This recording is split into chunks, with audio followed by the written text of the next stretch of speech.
Hi, Iris. Hi. I'm so glad we finally got to do this. Me too. I've been so looking forward to it. Okay, so I'm just gonna paint the picture of how I met you first. I met Iris on the subway, on the B line or something like that, towards Brooklyn, and I was thinking about starting a podcast called Strangers of New York City, where it's my excuse to be able to talk to people that seem cool that I see on the street. And Iris was wearing all orange, and I was like, oh my God, she seems so cool. I gotta talk to her. And I did, and I told her about my podcast idea, and she was super excited. And that's what brings us here today. Yes. So we're gonna talk about what it's like to be you, what's on your mind, challenges of living in New York City, and like how you think about yourself in terms of identity and general life reflections and lessons. Cool. Love it. So let's dive right in. Yay. So walk me through what a day looks like for you. Like a realistic one. Yeah, recently, I have the last year or so, meditation has been a very important part of my morning routine. So I always make sure I meditate for like 10 minutes in the morning, and that's just helped me in just so many ways. I can't to get into it's a lot, but just way more in touch with myself after that. I also have to do yoga every day. I just it's just part of my routine, and I really struggle with back issues, so I have to do it every day or else I'm really grumpy. And I love my movement and my yoga. How long do you do yoga for usually? Usually 10 to 20 minutes, unless I have more time, and then I'd love to go deeper on it. Yeah, and I don't know. I mean, I've been working a day job, but I'm always doing creative things during the day that are for my own personal goals, like obsessively drawing or writing songs in my head or anything like that, and trying to eat good food and just stay positive and uplifted. That's the goal of every day. Nice. Yeah. So you work a day job? Yeah. Is it from 9 to 5? Or? No, it's kind of all over the place. It's more probably 11 to 7 or 8. Yeah. And then what do you do once you finish up with that? Go home, eat. I love to take a shower or bath. I feel like water is so cleansing, and it just releases all that energy. But I love to draw. Me and my girlfriend will try to watch a show together, but I'll just be drawing. And obsessively drawing for a long time. It just clears my mind. I feel like that's a form of meditation as well. Or I'll work on sewing, which I love to do, or making music, or kind of planning and organizing my creative endeavors for the year. What do you think drives you to draw obsessively? It's just easy and fun. I don't know, it's just to express and to not have to move my body. It's I'm able to just sit there and do something that takes no thought at all. It doesn't matter to me what I'm drawing, or it's I could literally burn that piece of paper afterwards. It doesn't matter to me, Oh, that's cool. Yeah. Okay. Next question. When you wake up, what's the first thing that pulls your attention in your mind? I think just my whole creative world and how I want that to look, and the draw to make that really visible in everyone else's world as well, and just organization recently. And I feel always I feel I'm always how can I organize everything better, but yeah, just the ideas that I want to see happen this year. And what is it that you want to see happen? I'm working on releasing music, so more music actually. I have one song released, but I'm really diving into what that means for me, and what I want my sound to be, and what I kind of want people to feel when they hear it. So that's been really cool, and just personal brand, and what that means to me, and why it's important for me to be the person who I am, I think. And also recently I've been making these little Labubu dolls. I named them Labubis after the Labubu because I wanted my own, and they have little boobies, so I'm always thinking she's over there in the corner. Oh. So cute. Yeah, so I've been just like every day trying to get a little bit of time to create them, and a lot of people want a little labubu, so I've been thinking about them nonstop and all the little things. Like she's like a bear one. I'm adding like rhinestones to them and all this cute stuff. So I'm always like, my wheels are spinning. So fun. Would you say that music is your number one in terms of all the creative pursuits that you're pursuing? Like, yes, I feel like it, but also I feel like it's all connected, you know, and I really, to me, like the dance between like music and visuals and identity and just like art, like to me, all art is connected, and I'm really looking forward to like expressing all forms of my artistic identity through that music, you know.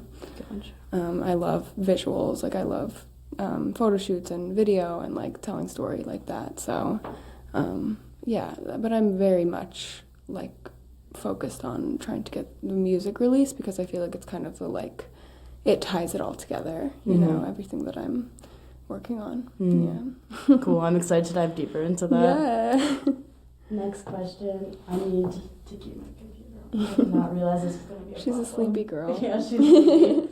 Good morning. What does your like you mentioned that you really like to draw, and when you relax, you're always drawing, even if you're watching a show. Yeah. What does your creative pursuit look like on a day-to-day? Is it structured, chaotic, somewhere in between? I feel like it's kind of chaotic, but I think that like there are bigger structures in place, you know, and I'm very much like, especially recently, getting really into manifestation and like what that means for me. So I think that like that can look really chaotic, but like when you tune into yourself, it's starting to feel a little more structured when you're able to when I'm able to kind of like trust my manifestational power, you know. But yeah, kind of chaotic. I kind of do whatever I want creatively, and that's always what I've done. But that doesn't mean there's not like major goals and things that like come out of that, you know. Got you. Regarding the goals and manifestation, what is it? Is there something specific that you're manifesting? Oh yeah. Yeah. Do tell. Yes, I am manifesting and planning right now to do a drag performance this spring. So I'm really like, my wheels are just spinning on what I want that to look like visually. So that's going to be really cool. And then also just, wait, what was the question? What exactly are you trying to manifest? Oh, yeah. Okay. I feel like what I'm truly trying to manifest is having a large reach with my music and my my visual identity, and just like to reach people with that and to inspire people to be creative and to like do whatever they want, you know, and you know, I guess like that. Why do you want to Why do you want to reach people? Like, what's your why, and who are you trying to reach out to, or like what message are you trying to communicate with the people that you're trying to reach? Yeah, I feel like just like art. Like I feel like it's mostly art, and I feel like with art comes like so many other things like self-love and like love for other people and acceptance for other people, because like I feel like we all can share art, you know?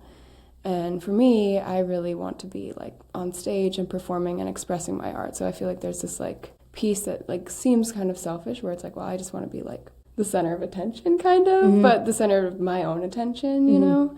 But I think that being that person can inspire that for other people, you know? And I think that just being yourself inspires other people to be themselves. And like whenever I connect with people, even you, like on the subway, and I'm just myself, it inspired you, and like, you know, we were able to have a creative conversation about what you wanted to do as well. So like I think that ultimately, even if it's not my intention to even like change anyone's perspective or anything, like that just happens when you express yourself thoroughly and naturally. So you'd say that your main drive is to inspire other people to express themselves to their true, authentic selves? Yeah, I think that's it, because that's my whole drive. Like, I just want to be authentic. Yeah. Oh, I'm so excited to dive into the identity portion. Yes. So last question in this like day-to-day element of exploration.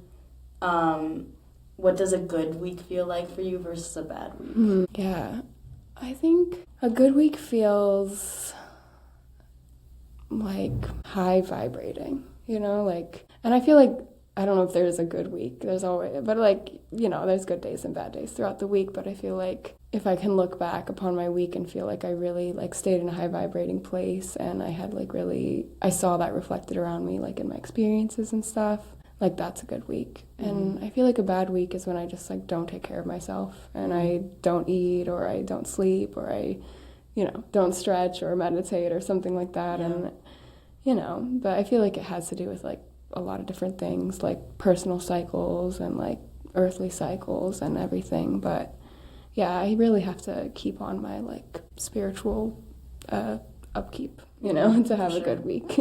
If somebody does, like for someone like me who doesn't know what good vibrations are or high vibrations, what's that? I think it's just the feeling when like it's the opposite of having like a rock in your stomach or having like anxiety on your mind or like weight on your shoulders. It's kind of just like taking a deep breath and realizing that like whatever is and you don't really have control, but you do, you know, but it's like you're just in the moment and there's no way to like be not in that moment, so you have to just kind of accept it, which is often very hard. But when you can accept it, I feel like that's kind of when that like high vibration is able to set in, because I don't know, you're just kind of there in the moment. You're just like, well, I'm not gonna worry right now because what's the point? I think that would be it. So even if something bad happens, a good week would be one in which you could handle that with high vibrations. Yeah, look at it in a way that's like, well, you know, maybe it was like for a reason, or maybe like I learned something from it, or, you know, like looking at it in a way that's like not, oh, it's the end of the world, you know, it's just like a step in one direction or the other.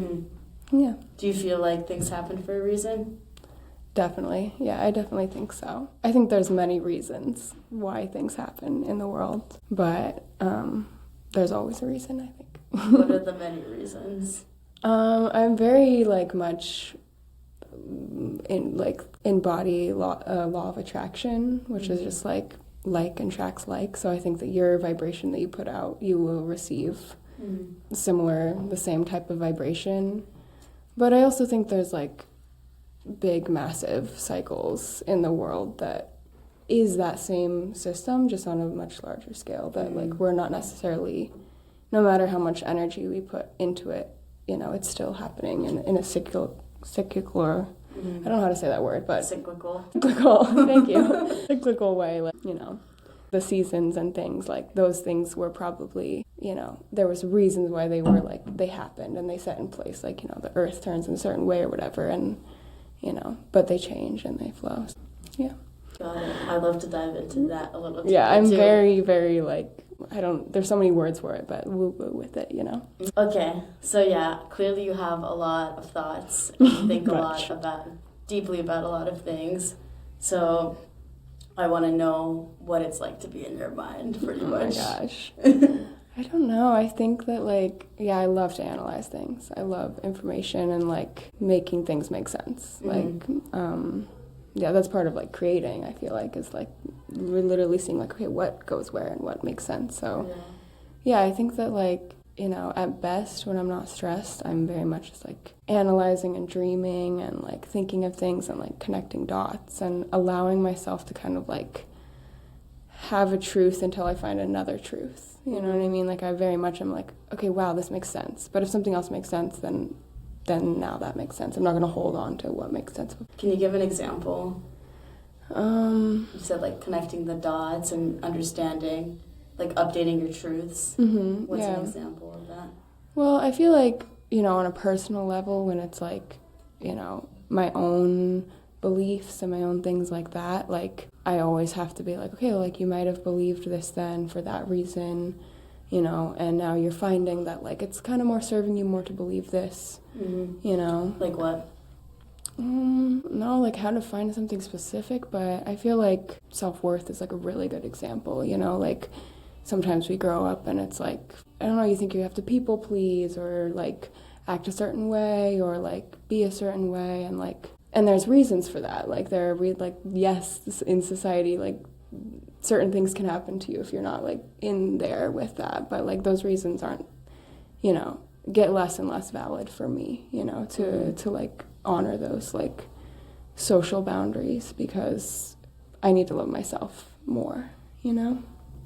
Like, if somebody, I'm just trying to, like, explore, like, what that actually looks like. Are you referring to a specific instance in which something happened and then you had to update that belief that... I'm trying to think of a specific thing. I'm so, like, far out in my mind right now. Mm-hmm. It's okay if you can't think of anything also. Yeah, I can't really think of anything now, but if something pops in my head. Okay, maybe we'll get back into it. Yeah. Cool. I love it. What's top of mind? Like, what's taking up the most space in your mind recently? I think, like, I feel like two things. I feel like the state of the world right now, and, like, just feeling so much love for humanity and wanting to, like, uplift in every way I can. Mm-hmm. And then also wanting to pour into myself. Like, I'm thinking of ways, you know, at the same time, because I feel like there's this duality of, like, if I pour into myself, I'm also pouring into that collective, you know? Mm-hmm. And so, like, yeah, I just really want to prioritize myself and, like, create my own visual world and kind of, like, have people... I'm always thinking about, like, I kind of want to have people collaborating on my things. Like, I've done a lot of collaborations with people on their things, and that's, like, amazing and beautiful and taught me so much. But I'm, like, I'm finding and calling in, like, more people to work with and a more structured kind of, like, outlook for my career. Yeah. A lot. Like, I'm thinking about it so much. Yeah, for sure. Sorry, if you don't mind me asking, I was blanking on the words to say this. If you don't mind me asking, how old are you? Oh, I'm 25. Okay, I'm about to be 25 in a week. Oh, what? Happy birthday! I feel like this age, like 25, is Yes. when you start feeling like it's time to stop doing collaborations on other people's projects and start collaborating on having collaborations with your own projects. Yeah, pour that energy into yourself a little more. Yeah, totally. And then, you know, then the goal is that your projects have so much to give that they then can pour into those other people, you know, and your team or whatever you have. Yeah. Also, 25 is a great age for everyone I'm really out there. excited about 25. Yeah. How many months into 25 are you? I'm turning 26 in May. Okay. Yeah. So you're like well versed. Almost in 25. 20. Yeah, I'm very well versed, and Great. it like changed. It was like click.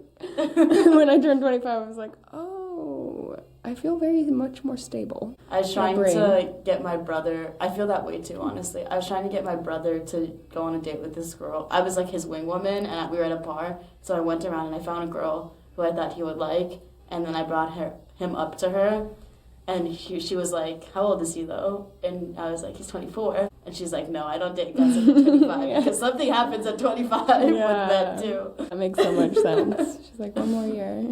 Yeah, no, I felt it. I was like, it was real what people said about, like, because your frontal cortex like evolves, and who knew you could feel that happening. And is that project that you want to focus in on the drag show, or is it, and it's your music? Both of the things. I feel like the drag show is just kind of fun momentum of performance. Yeah. I used to do a lot of, and I still do, but like showgirl and dance and stuff like that. And so it's just kind of me needing to express that part of myself. And also it's kind of like a little, you know, fun way for me to perform music. You know, not necessarily my own. I think I'm going to use someone else's song this time around, but like, you know, it's a fun way to get into that. Yeah. In preparation for, you know, some other shows and stuff I have in the works for my music this year. Nice. So I think it's just like a fun little thing to do, and I want to be around the queer communities. That's your way I of miss saying it. I've been day jobbing too much. I need to do some dancing. So I was curious what you do after work. I was like, she goes to her daily. Yes, I need to get out more. So, you know, the winter I was just like focused in, but I need to, you know, spread my wings and do some more fun stuff. 100%. Fun art stuff. Spring marks this podcast. Yes. So it's just the beginning of It is the first day of spring today. Or no, it's in a couple days. It's in a couple days, really? I think. Oh, okay. Wait, what's the date today? Today is the 19th. I don't know anything. Okay, it's the 20th, I think. It's the 28th? It's the 20th tomorrow. Oh, okay. Or the 21st. Wow. Yes, happy spring, everyone. Cool. And what's something you keep coming back to, like a question or an idea or a feeling that you can't fully resolve yet? I mean, I don't know. I feel like there's so many things but nothing at the same time. I can go first. Yeah, you go first. Give me an example. I always have like something, one question. Like I remember the first question I ever had was about altruism and whether it actually existed or not. And my conclusion was that it doesn't exist. Like people always do things out of self-interest, but just because they do it out of self-interest doesn't mean that it's not something good. Like you feel good. Altruism, in my opinion, is like you feel good doing something good for someone else. So inherently it's self-driven, even though it's also kind of selfless. Even if you're suffering from doing that good thing for somebody, you're still doing it for yourself because you feel better about yourself and you feel good about doing that good thing. I don't know. I think I have a lot of questions about consciousness and like varying levels of consciousness. I feel like it's hard. I have a lot of information in my brain about consciousness and like esoteric things that I don't even know how to put into words, honestly. But like I do have questions about levels of consciousness and how that's experienced through like different beings, you know, whether it be like animals or trees or, you know, like it's just like I know there are levels, I know there are like different dimensions and things, so like I feel like it's not really like one question because it encompasses everything, but I think a lot about like just what it all is, you know, and consciousness in general and what it means to experience like varying levels of that. For sure. Yeah, I think about that a lot too. And when I was in college, I started a club called Ideas on Consciousness. And we like met every week to discuss some element of human consciousness that's more fringe, like psychedelics or the placebo effect and how pain can go away when nothing has actually happened, out-of-body experiences when people are close to death and then they go and experience something and then it aligns with what was happening in real life.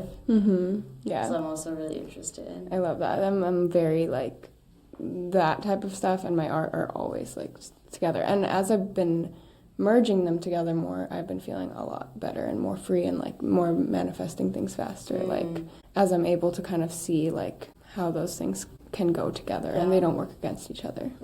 Is that what you meant by like piecing together the puzzle pieces? I feel like you mentioned that earlier, that you're piecing different things together. Yeah, I feel like I really want my whole experience to feel good, but like I really want my creative experiences to feel good, and I feel like that has kind of come out of maybe some contrast of like collaborations that didn't feel that good, or where I felt like I didn't have the creative space I wanted, or people were just not cool or like not nice or whatever. And so now I'm like really, really thinking about how I want to focus in on having like a really, really good like driven experience and the type of people I want to have there and the type of like content I want to release around it, and and just not really allowing myself to create without like thinking of those other boxes and or those concerns. Got it. And that ties in really nicely to the next question, which is, what are you most excited about right now, and what are you most scared of right now? Well, I'm excited about a lot of things. I am excited to be making money and what that can bring for me, and the abundance of that, and just abundance in general. And I feel like I feel excited to be 25 because I feel like it's making me just like really handle things a lot better and be a lot more grounded. And so like it's exciting to be able to learn from that standpoint, no matter what it is, whether it's like art or relationships or like anything, that like I feel more like I can grow faster because I'm more stable when I'm met with like decisions or contrast or like anything like that. Yeah. Oh, and then what I'm afraid of.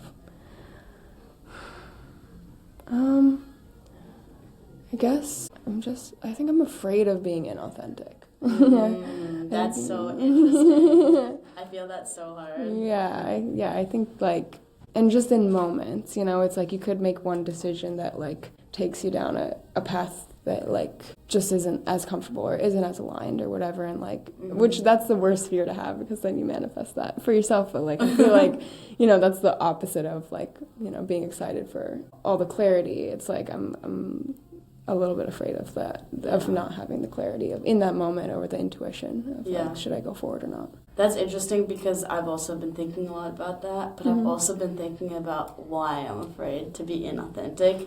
And I feel like in American culture and Western culture, it's like very important to be authentic and unique as an individual, whereas there's a lot of other societies that are more collectivist and care less about having an individual presence. And I'm curious about if I'd grown up somewhere else, would I be like, would I not have that fear? Oh, that's so interesting. And also just like, why do you think you have that fear? I don't know. I feel like it's always kind of like been in my nature to like people please or like not want people to be unhappy, you know, like around me. Like I feel very empathetic, so I feel like sometimes that can get in the way of like my own voice when I kind of almost feel what people like want to hear or like what would be best for like their emotions and their things. And you feel like that stifles your authenticity. Yeah, and then sometimes I just act out of like that well, what's the word? It's evading me now, but the feeling empathy? Empathy, yes. Yeah. Like sometimes I just act out of empathy without considering what I would really want to be doing. If can make this person feel a certain way, you know? Yeah. So yeah, I think that's the main reason why. But I'm curious about like other cultures and stuff. I did travel around like America when I was a kid, and so I feel like really grateful to have at least seen that, you know? Yeah. But yeah, I desperately want to travel. Like I'm dying to know, and that I feel like is part of the varying levels of consciousness too. Is like everyone has their own, the way their mind works, and that creates their consciousness and their reality. So I'm sure like the culture in which you grow up has so much to do with that. I'm so fascinated by that. I love hearing different people's perspectives and people from other countries like talking about things because I love to see something new. Always. I want to find new information. Yeah, I feel the same way. Because especially by 25, our brains stop developing. I think I like to think that by 30, 35, we're pretty much concrete in our ways. I have like a pretty pessimistic view about humans in that way. And that's why I think a lot of young people are the ones to drive social change. Yeah. And thank God we still have 10 years of being super malleable. Well, this is like, I mean, you know, for the people listening, also check it out. But have you ever heard of Joe Dispenza? Yeah. Yeah. Well, he says that you can change your brain after 30. No, I'm definitely not saying that it's impossible. I just think in the general human tendency, unless you are unique and are specifically intentional about changing your brain afterwards and staying malleable and seeking those experiences and seeking to expand your mind. Otherwise, you're most likely going to be locked in your ways. That makes sense. It's the intentionality. Honestly, I would say that's one of my biggest fears, which is kind of silly. Yeah, no, you're thinking. I'm just like, am I going to be inauthentic and am I going to be stuck? No. And like stop progressing in 10 years? I don't think so. I really don't. I mean, I get like even now, like I feel like, you know, how the feeling of my brain changing when I'm 25, like, you know, it is different, but I think that like everything is just an evolution, you know what I mean? I think like you'll have to continue growing. Like there will be another point in life where like your body changes again, you know, and like your brain changes again, like, you know. And if you're conscious, like it's not like you're going to lose your consciousness of being like thinking about yourself. Yeah, you know? But when you're 35, you probably start having a family in the traditional sense of things. I think I would like to have a family, for example. And then with family comes routine. If you have a job, which you need to have, then you have a very rigid life. But think about what your children would teach you. That's true. And like what they would open your minds to. Aww. You know? Like that's why children are so important, because like they're little just new pieces of information from the universe, you know? That's so like when you have a kid, it's like a whole new you talking to you.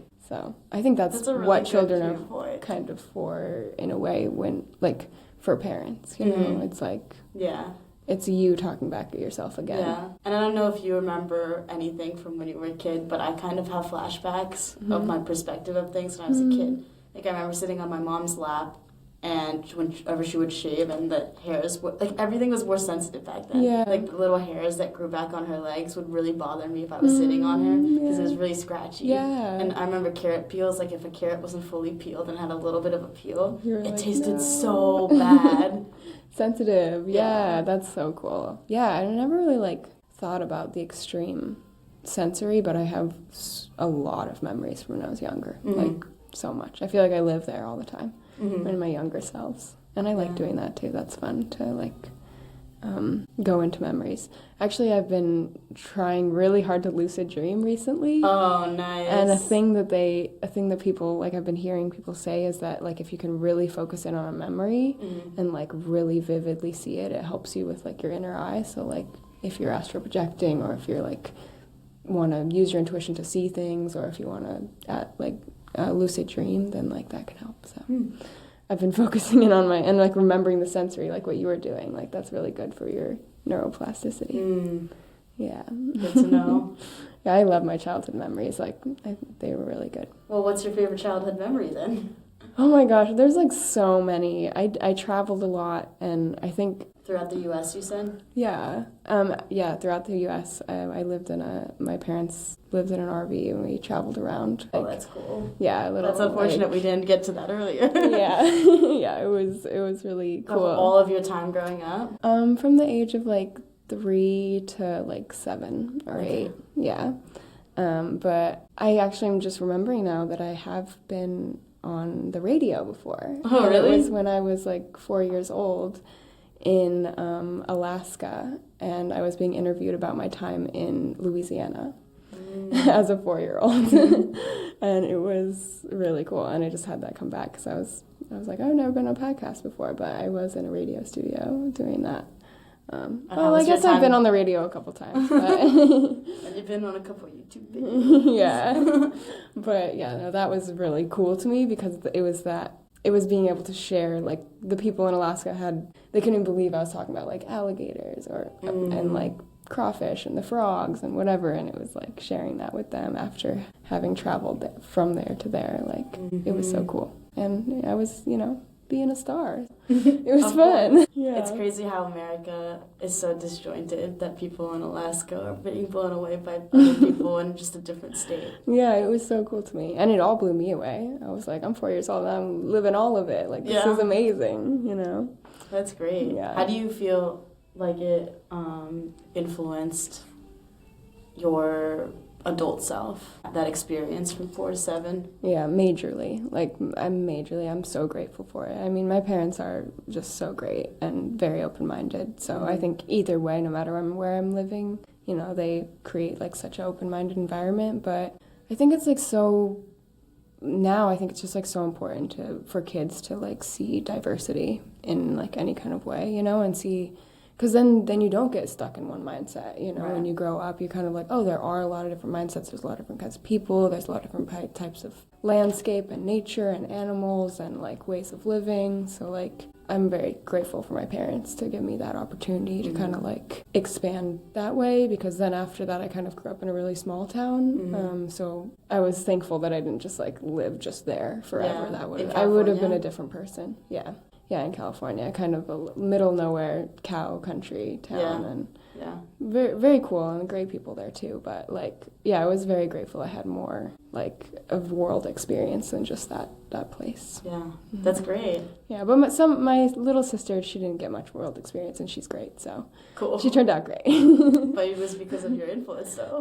Probably, yes. Influence. And my parents, they're amazing people. So yeah, I'm very, very grateful for that. Cool. Set up for success in that way. That's really cool. I'm glad that you were able to experience that too. I also traveled a lot when I was a kid. Yeah. I traveled. My parents and I lived in Sweden for 2 years when I was 4 to 6, so kind of similar. Awesome. Yeah. And then I moved coast. I grew up on the East Coast, and then moved to the West Coast when I was 13. Yeah. So it also I had to like become agile. Yeah, that's a lot. I feel like moving when you're a teenager. I did not do that, so that sounds different. It's risky for sure. It sounds different. When you're a kid, you're just like, oh yeah, I'm going wherever. Yeah. When you're a teenager, you're like, I have a life. Yeah, for sure. So we talked about your childhood self. Now looking towards your future self, is there a version of yourself you're trying to grow into, or one that you're trying to leave behind? Yeah, I think definitely have been leaving behind a self for a long time who felt maybe like more like a victim, and also maybe more like thinking that like, oh, to be a part of this, to succeed in this world, you have to kind of like do things or like be a part of the matrix, kind of. And my new self does not believe that, and I think I can be in any matrix that I want and still like have success. And yeah, I don't think at this point in time, I don't think there's like an easier or hard way to like grow and build and have success no matter what you're doing, because I think everything's up in the air. So I'm trying to allow myself to just be like, just pick your path and go to that. Like, you don't have to do anyone else's path. Or like, there's no right or wrong way. There's just what feels good to you. Yeah. Can you define what the matrix is versus your matrix is? Yeah, I mean, I feel like there's a lot of matrices, like similarly to what we were talking about earlier. But, and I think they're changing every day as well. But I think like, especially in America, I would say, because that's most of my experience, there's like, this kind of, I don't know how to even explain, like there's so many aspects to the matrix. Like, that's why it's called a matrix. Yeah, like, I don't know. I think it doesn't validate intuition. It's like, I feel like that's the most like easiest way to say it, is that I don't think the current matrix like very much like includes intuition and energy and like these other factors that I think are like actually really creating our world around us. And it more so focuses on like physical things, and I think then it goes into like there's whatever manipulation and all this stuff going on, but like really if you can tap into your intuition, you can see past that matrix. So like I think the matrix is lacking that intuition, and it's like the lack of that on the public. And the matrix I live in is that all the time, is that intuition and that like being able to feel energy, like your own and other people's, not as 3D. Being able to feel energy, your own and others. That's what intuition is to you? I think so. That's cool. It's cool to have that defined. Yeah. I feel like we all think about intuition like, yeah, this is an intuitive feeling, feeling all that. I think it's harder to be able to define it. So it's cool to hear that definition, honestly. I really think it's just being able to feel like quantum energy, like the quantum field. Yeah. That's really cool. So yeah, it seems like you have a lot of reflections and a lot on your mind. Let's bring it in a little bit towards life in New York City. Got it. You've been in New York for 5 years. What has New York actually done to you? How has it shaped you? Oh my gosh, I love New York. I think the thing I love about New York is the people here. Like, this is a great example, like us here together doing this podcast after meeting on the subway. Like, it's just, I don't know, I think, traveling and growing up has taught me to be really welcoming to people, so I'm sure that's part of why I get so welcomed. But, like, yeah, I just meet, like, the most authentic people here, and people who just, like, really are living their dreams and themselves, and, like, also diversity, and, like, I love it. And I think most people that I meet here are, like, yeah, just really genuine, and I, not to bad talk LA at all, like, I want to go back there and I love it there, but when I was there for a very, very brief time, I just felt this more like superficial energy around, like not even a specific person, just like it was a more superficial energy. I feel that way too. Yeah. And no offense, LA. No offense, LA. Also, we love your beaches. I don't like LA. I tried very hard. I was living there during COVID, so I don't. I feel like I don't have like a very good gauge on it, but I did travel there. I've only visited 5 times. Yeah, so I do want to be bi-coastal, just putting that out there. I will be living eventually in both places, and my siblings all live over there. So, gotcha. But yeah, I feel like that's a key energetic difference, and that's what I love about New York is that people are. Can you describe like the epitome of people you know in your life who are like that? In New York? Yeah. Like you said that in general, but I'm curious, like, who are those specific people that you can think of? Oh, yes. Oh, my gosh. I mean, insane performers. And, like, by name? Yeah, just, like, describe the specific person. Like, I want to be able to visualize who these people are. Okay. Well, I feel like a few people are coming to mind, people that just perform just so rawly. And it's just, like, their art is so... The performance art is just so insane and, like, visceral. And I think that's amazing. And I just, like, I love seeing people who dress like boldly. Yeah. You know what I mean? And I think that just like says something about you, that you want to like have fun with your avatar, you know? But yeah, I think that like, you know, some of my best friends here just like are so expressive, and they have their identity like so locked in because they just feel it. It's not like they are trying to work on it. It's like, this is what I'm doing, and so their performance or their art, or even when you talk to them, it's so like they're just who they are, you know. Can you talk about one of them? I feel like one, I don't know, so many different people are like coming to mind. I'm like, just choose a random one. Okay, I feel like top tier here, Suzanne Barsh. Susan Bush. Suzanne Barsh. Suzanne Barsh. Yes. Hi, Suzanne. She is a like party creator, and she is, I think she's in her 70s. She like hosted the first AIDS benefit ball, and she just is fabulous and dresses up and hosts parties still, like specifically queer parties, and she just creates this environment that everyone can be like her and be themselves. And you know, she's this like beautiful older woman in like these tiny little outfits and cheersing and like dancing and celebrating everyone. And like I feel like honestly she's the epitome of New York to me, because yeah, she's just out there doing it and like fully expressing herself. And that's a good example of then inspiring other people, because she's just like, well, this is what I want to see, this is what I want to do. Like that's kind of how she got started, is like, well, I just want to see this type of fashion, I want to see this type of people. Like, so she just created it like so long ago, and then to benefit like the queer community and to create a space for that. So I feel like she's the epitome of that, and being that she's like in her 80s, I feel, or not 80s, her 70s, I feel like that's so inspiring. You know, like 100%.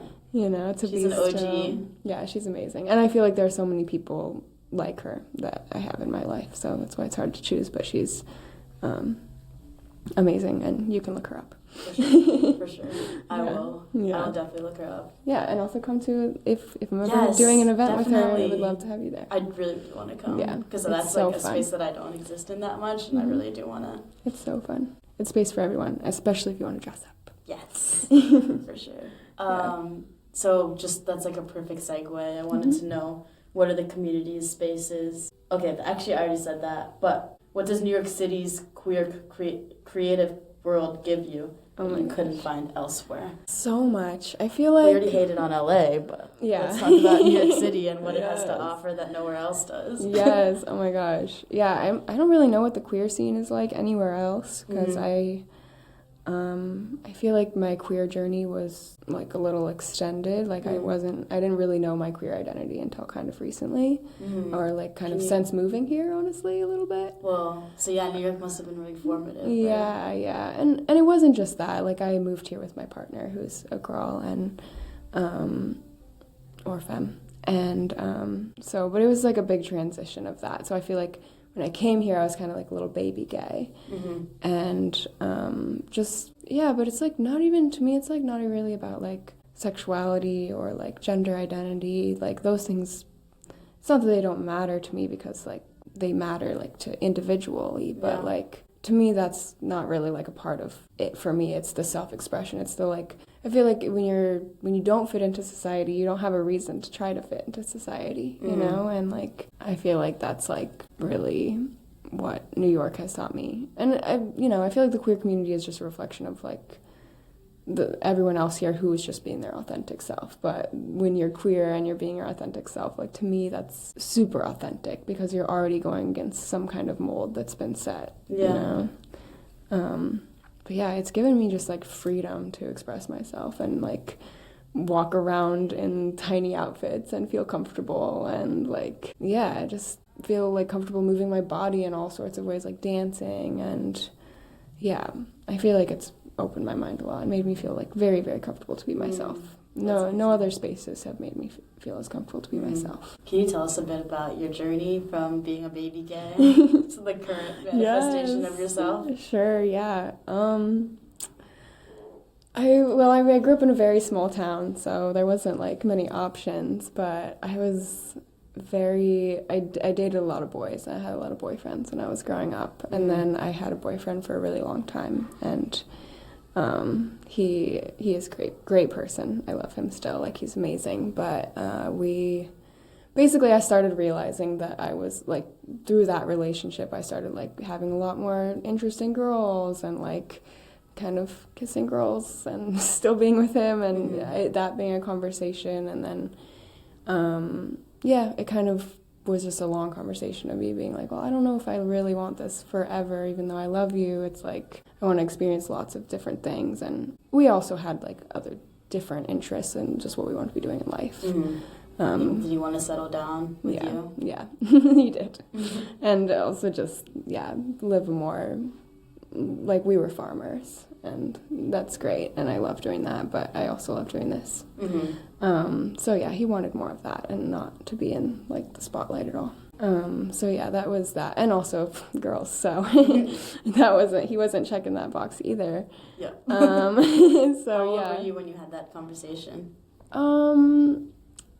Starting when I was like 16, and then again when we broke up. Like, it was kind of our whole relationship, honestly. Oh, you had that conversation with that boyfriend at 16? Yeah. And then when did you guys break up? When I was almost 20. Whoa. Yeah, so it was kind of known going into it, and a little bit rocky going into it. And I don't know, we kind of always knew it wasn't going to work out, but we really loved each other, so we tried. Because we were just like really wanted different things from life, even though we were very compatible. Yeah. So it was interesting. So we did have to talk about it a lot, and then so I was like, let's try opening up our relationship, and he was like, no, and so we decided to not continue, which was really sad. But and then I don't know what happened. It was COVID. I was single. It was very weird. I'm mad at myself for not exploring my queerness as much then. Like, I feel like I was just like being some weird girl that I don't even know. And I was just like lonely and sad and just like, I don't know, hooking up with a lot of men. And it was like, I wish I would have just kind of explored myself more thoroughly then, but I don't think I was really like as an acceptance of myself or even knowing what, like, even how to behave in a world where I was that person. So part of that matrix. Yeah, so but then really when I met my partner now is when like I feel like my queer identity started really like showing me and showing itself to me. And my partner and I were friends for like a while before, so I love that. We had a lot of conversations about it. And so I feel like she really has brought me into that, but it was inevitable either way. Yeah. How did you guys meet, and how long were you guys friends before you started dating? Oh my gosh, we met in LA. And LA plus 1 point. Yes. Out of minus 1,000. Yeah, and then we left LA together too. Oh, wow. Got the hell out of there.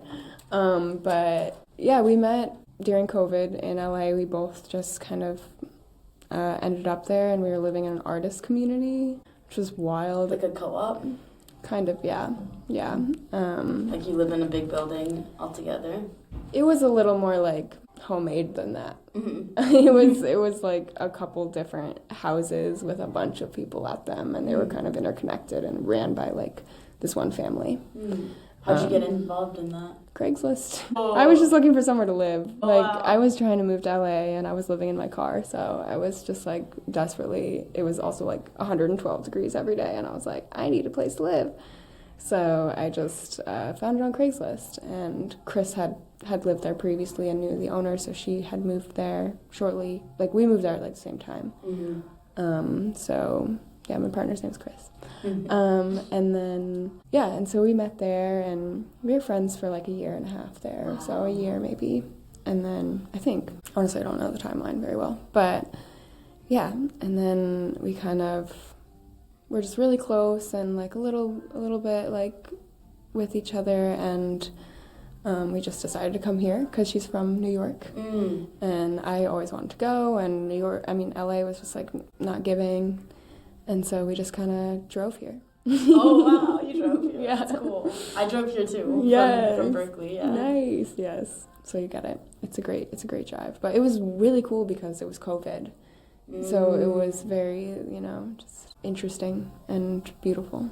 Like, you mean America? Traveling through America. Yeah, it was very cool. So back to New York City. You've lived as a farm girl, and you've lived in numerous cities. What's hard about living this life in the city? What does it cost you? I feel like commuting is hard. Like, I think back to when I had a car, and I'm like, wow, that was so easy. And you could just put, like, so much shit in your car and drive it, and now you have to carry all that on your back.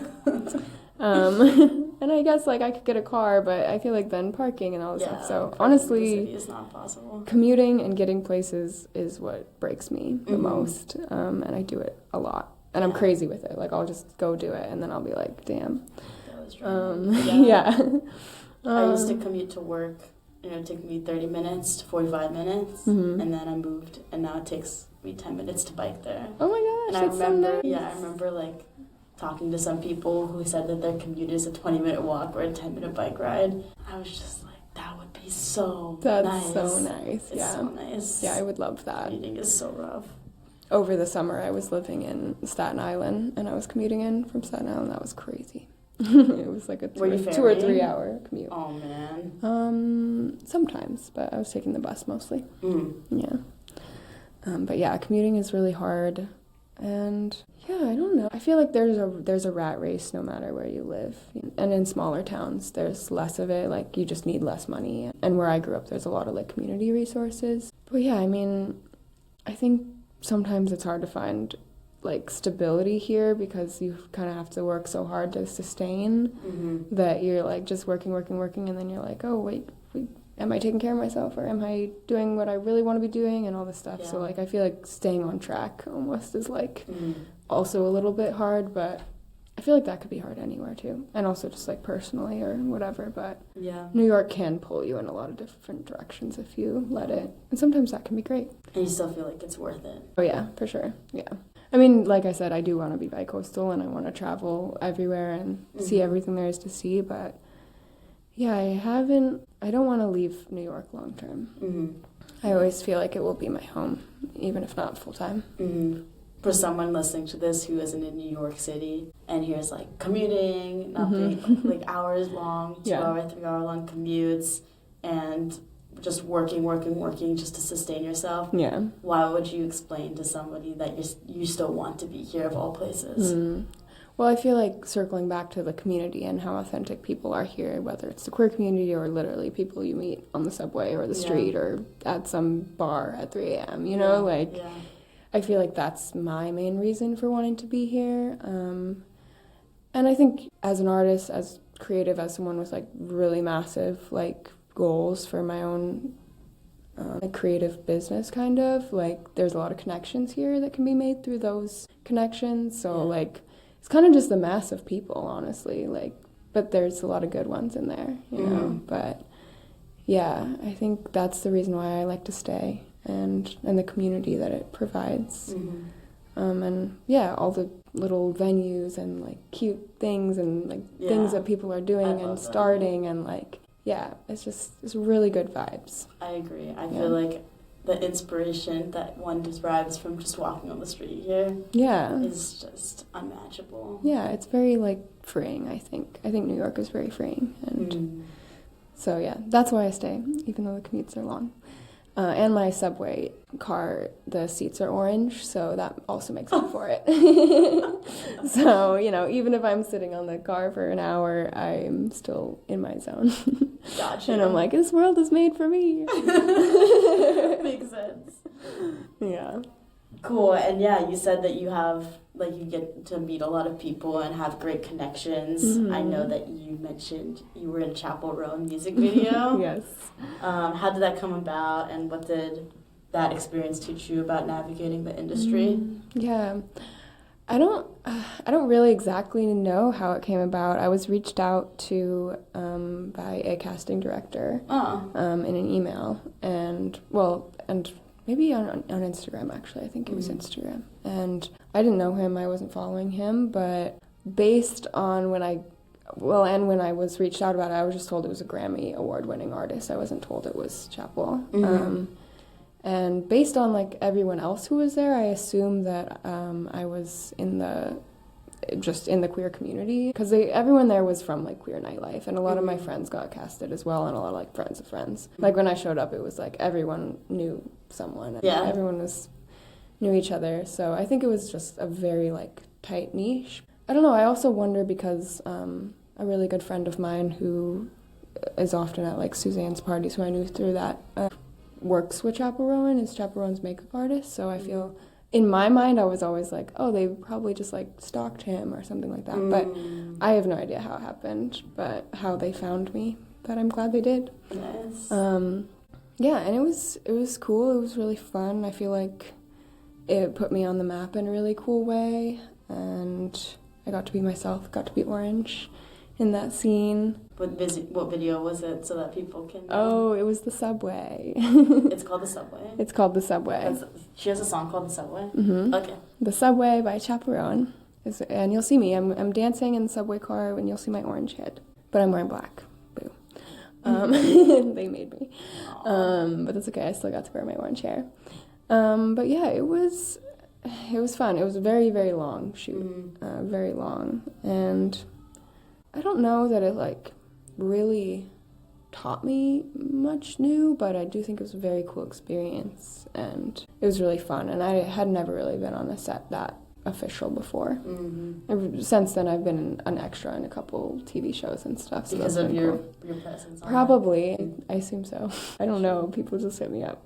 I made a decision about a year ago, that maybe less than a year ago, but that I'm not like chasing anything. Like I kind of stopped like doing castings during Fashion Week and stuff like that, because and a lot more things just kind of come to me. So, yeah, I'm not chasing it. If people hit me up, they hit me up. Which has worked out really well, and I'm not as overwhelmed with trying to like be like, oh, I need to build something. It's just like do what you got to do and let people come to you. For sure. That makes a lot of sense. Yeah, so that's been nice. And I think honestly that's what it taught me. Like I feel like it was a moment where it's like, hey, like somebody wanted you for this. Like people will want you for more things for you, like for who you are, your identity. And so I think if anything, it taught me that. Like it gave me that hope to be like, okay, like wait, I can just be casted for myself. Like I don't have to like not have orange hair or like something. Because for a while I was trying to like fit into the modeling like community in a way where I thought I was like, oh, let me just like shave my head bald because that's more like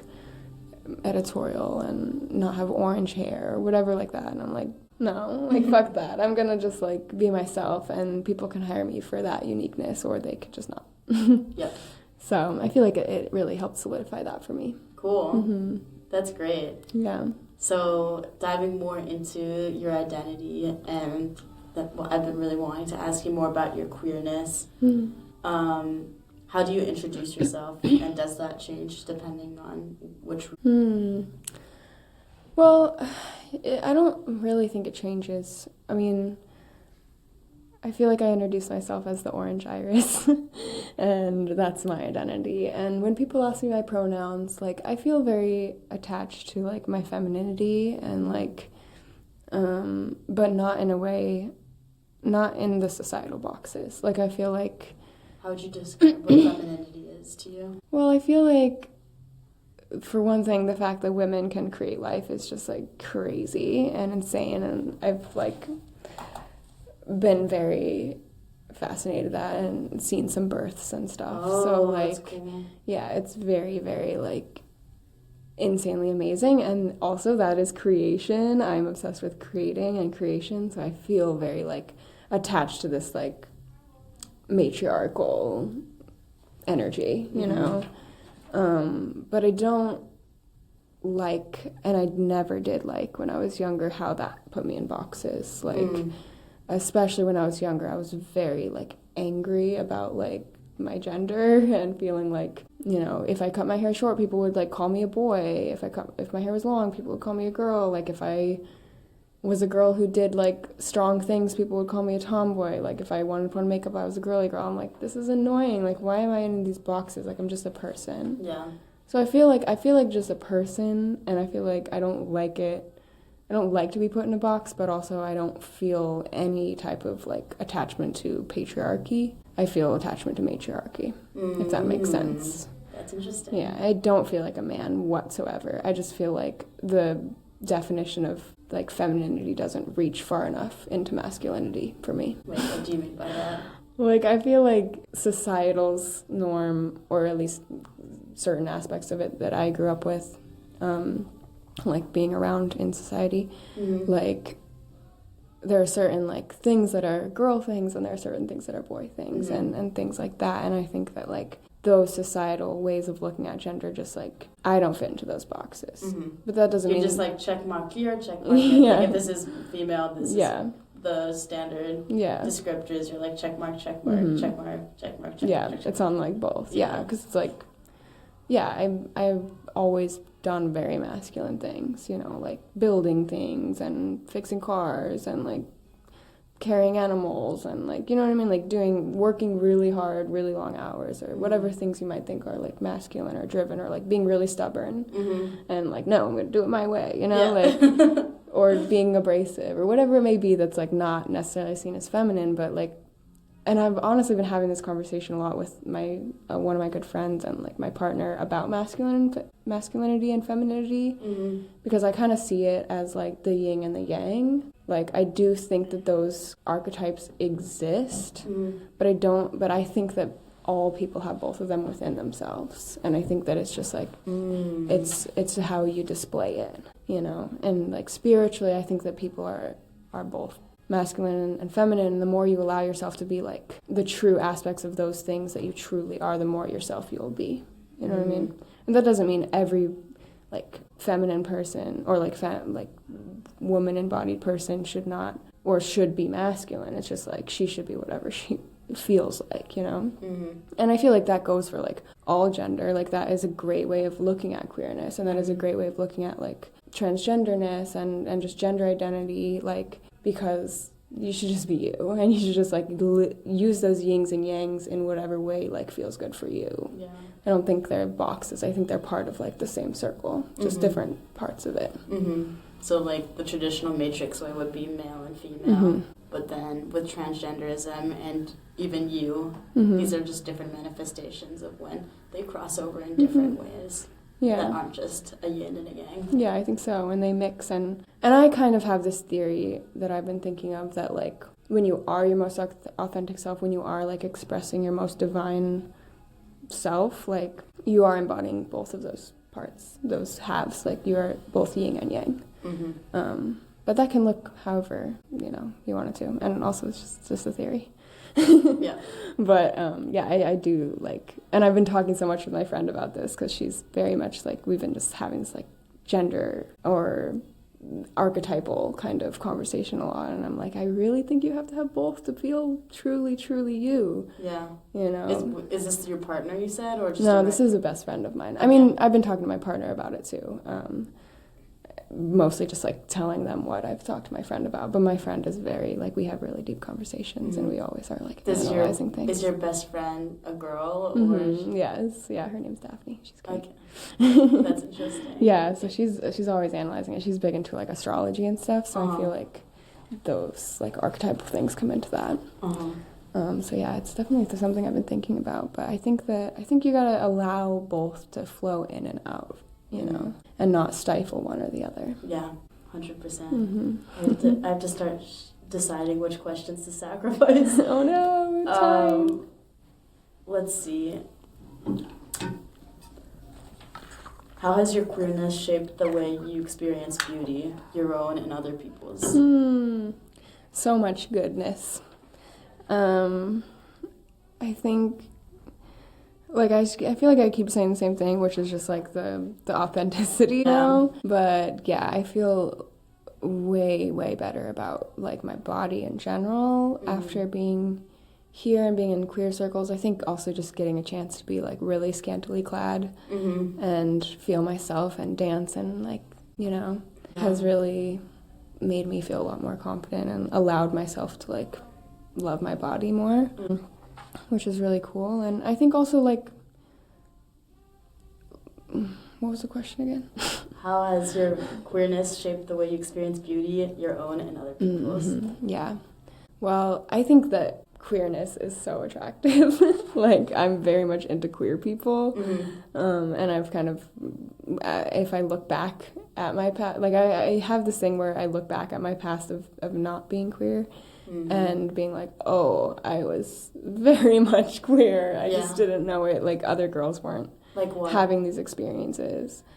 Being into very feminine men and maybe fluid even, and also like encouraging them to be that way, not even knowing it, and then also just being not fitting into the feminine box, you know what I mean? Like, in relationships, that even being kind of confusing for men who were like cowboys, you know, and they were like, oh, you know. So, but I didn't really know that then. I just thought I was like very different than everyone else. Yeah, but I was. I just was I mean, it must have been a scary leap though, to be like from being like heteronormative to taking that leap into accepting the fact that you're gay. It was interesting. I mean, I also don't think I'm gay. Like, I'm very much into like all people. Oh, okay. Like, yeah. Still, that's still scary because it deviates from what you say, the Matrix. Yeah, I think it was interesting for me, like, when I especially was like diving into like a committed relationship.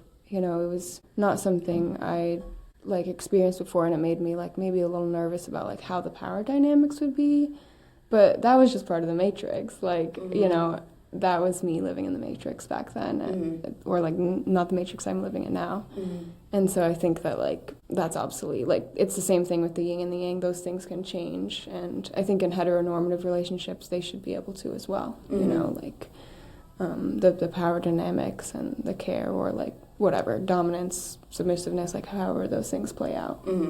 So that was your biggest fear, was I think more so the power dynamics within a relationship and less so how the world perceives you? Oh yeah, no, I didn't care about that. Oh really? No, I don't care about that at all. Wow, No, that's quite impressive. I didn't even come out to my parents. I just was like, oh, and yes, this is my girlfriend, after dating a man for like so long. Whoa. But yeah, I mean, I never really like, I don't know, I feel like I never really, when I was younger, I remember having some dreams about women that like kind of freaked me out, but they were not women that I was into, so I think that's why they freaked me out.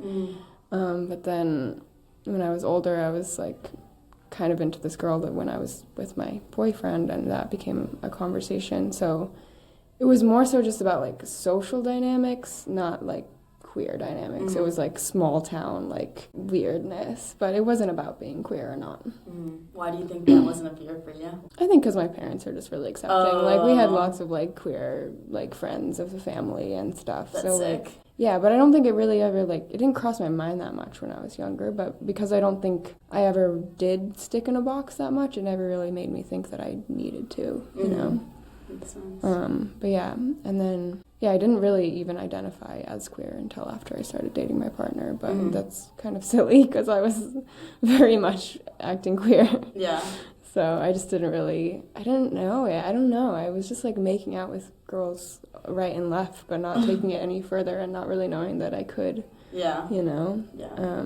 So yeah, that was, and then that was part of like, I feel like kind of being a little bit like femininely programmed. Like, I felt a little bit like it was more easy for me to like interact with men in that kind of way and know how to. So yeah, good riddance to that. For sure. That's really impressive.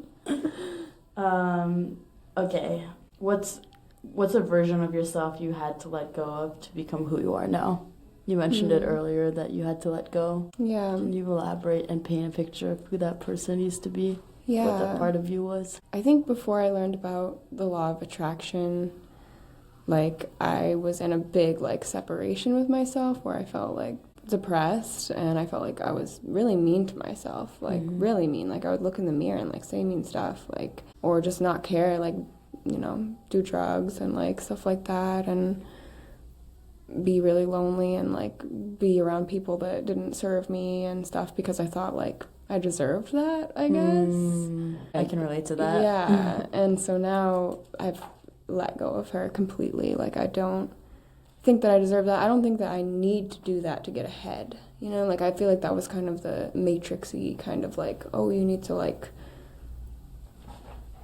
I don't know, be like a bad girl, and like that's fun, and like Lana Del Rey, and you know what I mean, and like all these things which is still good. Like I can still appreciate that moody art, you know, now, and even appreciate those memories and those feelings when I go back into them. But I've released that feeling of being like, well, like you deserve this, like you've done bad, like no, like I don't, or just like you're nothing, like you're a drop in the ocean, you know.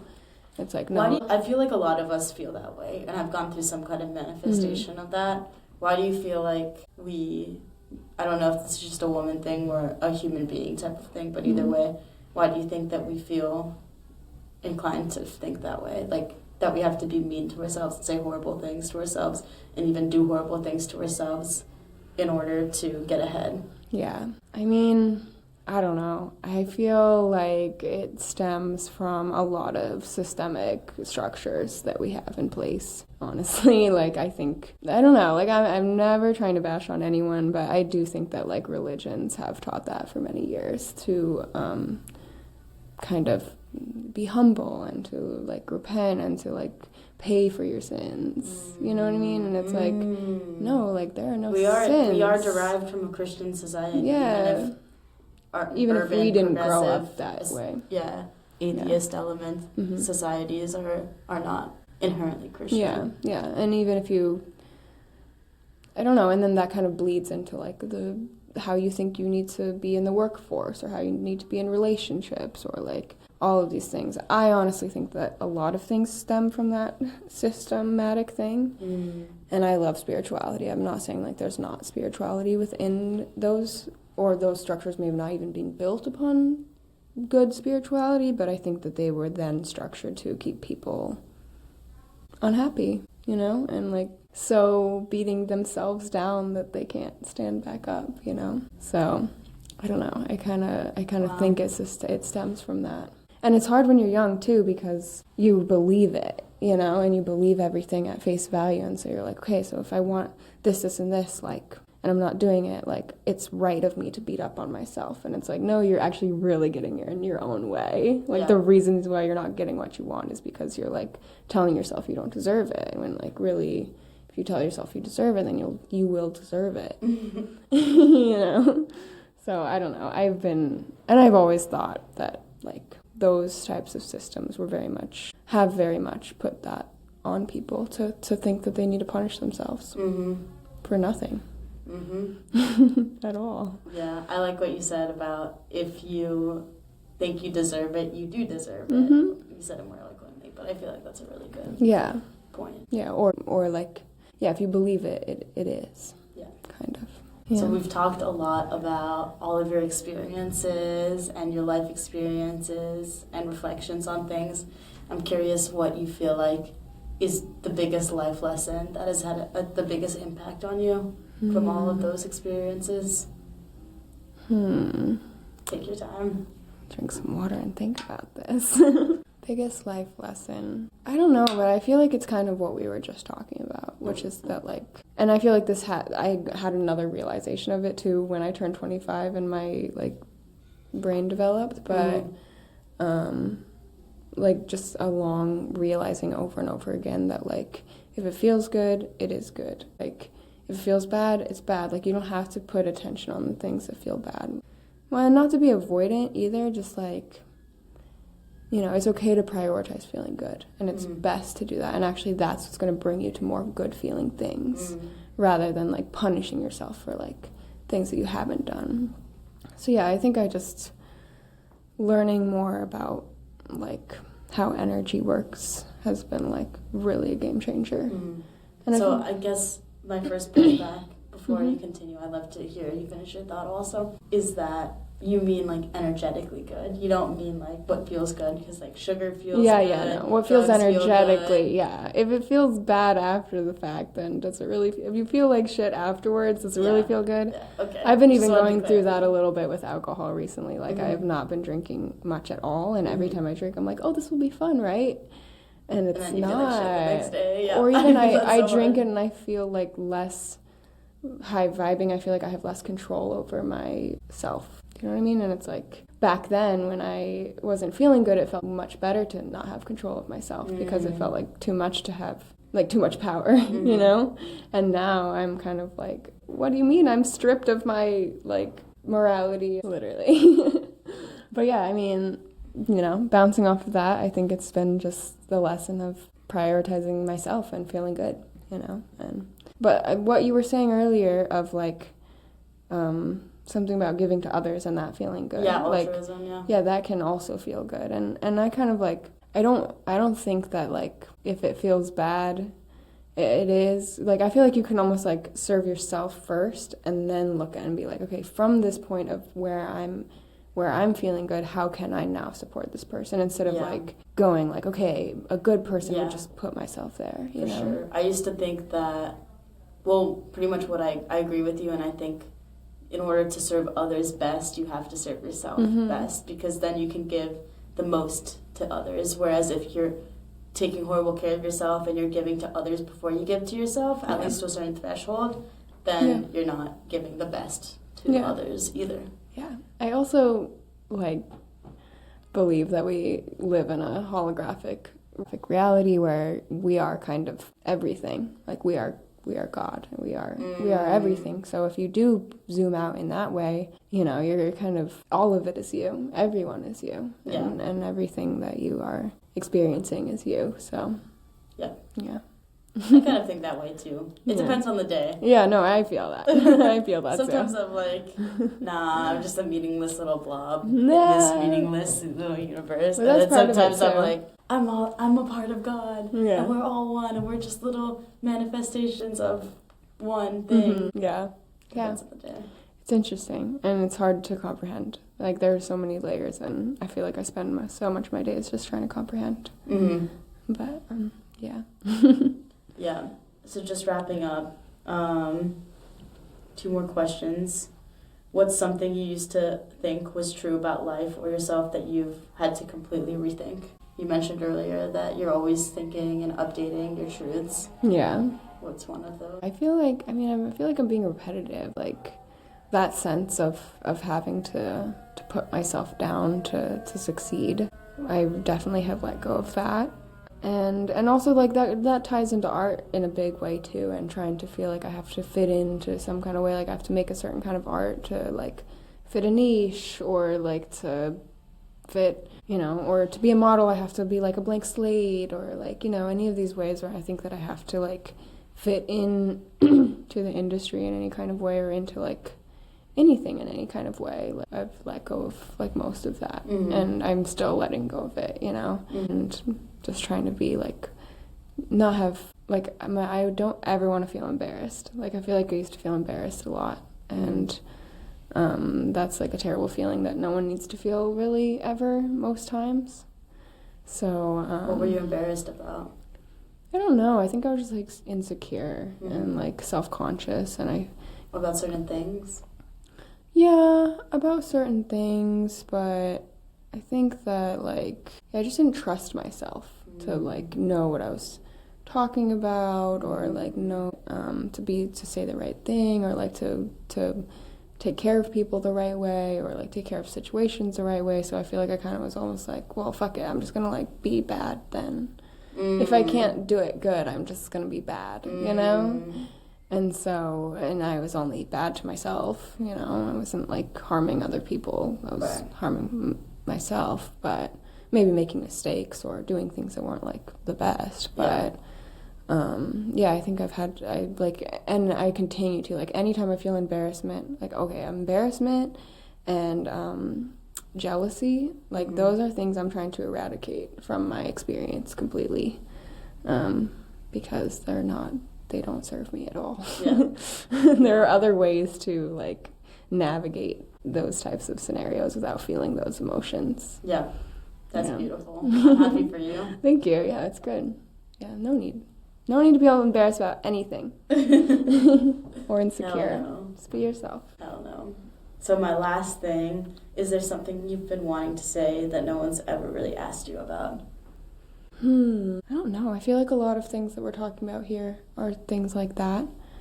But yeah, I don't know. I just feel like I'm there's so many things that I want to talk about. I feel like I'm kind of a unique person with a lot, like I feel like I have a lot of lore, you know, and I like talking about it, and I like sharing a lot of different kinds of things, you know, like my art and like how to be healthy and mindful and like grow your own food or like anything. So I don't know that there's like one specific thing that I've wanted to talk about, but there's still a lot more to talk about. I get the sense we just scratched the surface. Yeah, there's still a lot more. So yeah, I don't really know. Oh yeah, there is something I want to talk about actually. Perfect. I'm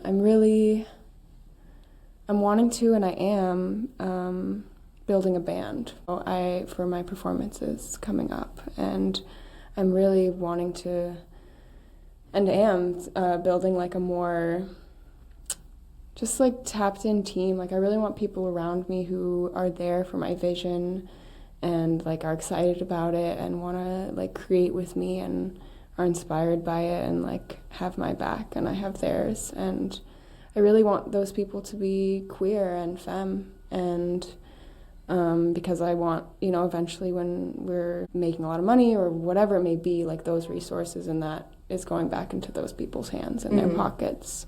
And yeah, I just want to like spend my time with those people. And so yeah, I just want to put it out there that I'm trying to build a band of aligned queer people and just people who want to collaborate on like what I'm trying to create, because I'm really excited about it and I think it's really cool. And I know a lot of people have like so much that they're working on in their visions, which I love, and I love to like be there for it. I get so like excited about other people's things. So, but yeah, I'm really like putting a lot of focus this year onto kind of building up that community around me and that team and that band, and then we'll be performing more. And so yeah, I think that's what is kind of really on the forefront right now. Gotcha. Of what I'm trying to talk about. Nice. Yeah. Well, I know we only scratched the surface, and maybe we'll come back and have a second version. I would love that. Of you two. And I'm sure a lot of people will have questions, and I have more questions, and I want to hear more about the lore. But I also feel like we covered a lot today. We covered so much. We covered like what goes through your mind and with the state of the world of things, and your music and how you're always creating and what it's like to be a super creative person who always wants to be creating things. May I have your attention, please? May I have your attention, please? The cause of the You don't say. Please resume normal activities. Thank you for your cooperation. You have our The cause of the attention. alarm has been determined to be non. Did you notice this art? Oh wow, So the little cool. creatures. I didn't even notice it until just now. Thank you for your It cooperation. is cool. They look like kind of like Muppets. Yeah. I love really that. cool One time shapes. once somebody called me a Muppet on the street and I loved that. They were like, "You look like a Muppet." I was like, "That's the best compliment I've ever got." Or you're an outfit like this. Yeah, probably. You can be Tends Kermit, to low-key. be. Literally. Like a queer Kermit. I love that. Yeah. I'm always identifying with the puppets. Nice. Yeah. I like that a lot. What were you saying? Oh, yeah. I was just doing a little recap of everything that we covered. And your view about the Matrix and how you're in your own Matrix, leaving behind victimhood, and that to succeed you have to be in the Matrix, and that also in order to succeed you have to repent and pay for your sins, and it's better to be bad than to be good to yourself, and to deserve what you actually, to fully believe that you actually deserve good things rather than to pay for bad things. And a really cool definition that intuition is to be able to feel the energy of your own and others. We talked about New York City in a little bit. I feel like we only scraped the surface of New York City's queer community and queer life, so I feel like I'm sure a lot of the lore lies there, right?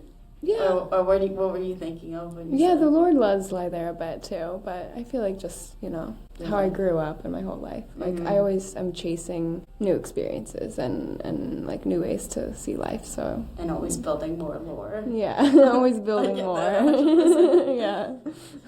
And we talked about femininity and beauty and your perception of that, and the yin and yang of femininity and masculinity that arises within an individual rather than just between a man and a woman in a standard way of things. I love how you said that. I feel like we covered a lot. Yeah. And I know it's only the surface, so I hope we could talk again. Yeah. It was great talking to you and getting to know you. And we're no longer strangers. Yes, we're no longer strangers. And that's a wrap. You need a little... Cute. Wait, that was so fun. I love it. I feel like this is so currently my brain right now. So that's cool. You feel like it was an accurate representation? Yeah, no, I love it. I feel like, my mind is very much in that space, esoterically. So. But it's all connected. It's all part of the art, So yeah, thank you. Yeah, I'm so glad I got to learn from you today. Yes, that was really fun. Aw. Are you going to do another interview soon? I'm going to stand up. Yeah, for sure. I don't know. I have this one guy that I started talking to last summer who sells jackets, and he literally makes a living off of jackets that he makes, like customized jackets. And I thought it was really cool. And we talked for like half an hour. That's so cool. It's my birthday, like I said, and he's coming. So if you want, you can definitely come and